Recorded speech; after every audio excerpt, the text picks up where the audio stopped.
28 फरवरी। क्या तुम अब विश्वास करते हो? यूहन्ना 16:30-31। इससे हम विश्वास करते हैं। यीशु ने उत्तर दिया, क्या तुम अब विश्वास करते हो? अब हम विश्वास करते हैं, लेकिन यीशु पूछता है, क्या तुम? देखो, वह घड़ी आ रही है कि तुम मुझे अकेला छोड़ दोगे। अनेक मसीही सेवक यीशु मसीह को अकेला छोड़कर चले गए हैं, लेकिन फिर भी एक कर्तव्य के भाव से, जो उनकी अपनी ही सोच का नतीजा है, उसकी सेवा करने की कोशिश करते रहते हैं। हकीकत में इसकी वजह यीशु के दोबारा जी उठे जीवन का न होना है। दरअसल हमारी अपनी धार्मिक सोच समझ का सहारा लेने की वजह से परमेश्वर के साथ हमारी आत्माओं का आत्मीय संपर्क टूट चुका है। यह कोई जानबूझकर किया गया पाप नहीं है और इसके साथ कोई दंड भी नहीं जुड़ा है। लेकिन जब एक व्यक्ति को यह एहसास होता है कि कैसे उसने यीशु को समझने में गलती की है और अपने लिए उलझने, दुख और परेशानियां पैदा कर ली हैं, तो फिर उसका लौटना शर्मिंदगी और पछतावे के साथ ही होता है।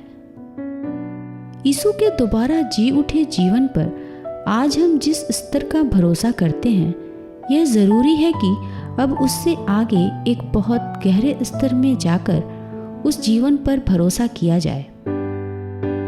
हमें यह आदत बना लेने की ज़रूरत है कि हम हर बात में लगातार उसकी सलाह की खोज में रहेंगे। यह नहीं कि अपनी आम सोच समझ में फैसले करने के बाद फिर उससे उन्हें आशीषित करने को कहेंगे।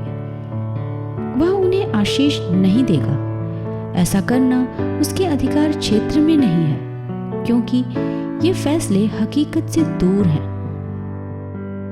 अगर हम सिर्फ कर्तव्य की भावना से कुछ करते हैं, तो हम एक ऐसे स्तर पर जीवन जीने की कोशिश करते हैं जो यीशु मसीह से मुकाबला करता है।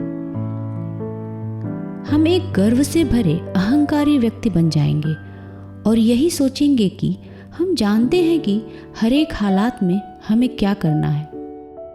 हम यीशु के दोबारा जी उठे जीवन की बजाय कर्तव्य के भाव को अपने जीवन के सिंहासन पर बैठा देंगे।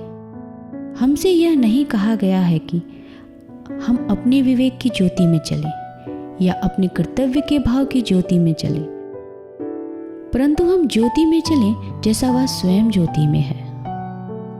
जब हम कर्तव्य के भाव से कुछ करते हैं, तो हम जो कर रहे हैं वह क्यों कर रहे हैं, उसकी सफाई का बयान हम आसानी से दूसरों के सामने दे सकते हैं। लेकिन जब प्रभु की आज्ञा का पालन करते हुए हम कुछ करते हैं, तो उसके बारे में दूसरी कोई सफाई नहीं दी जा सकती।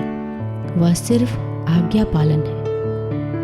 यही वजह है कि एक संत का इतनी आसानी से ठट्ठा उड़ाया जा सकता है और उसके बारे में गलत सोचा जा सकता है।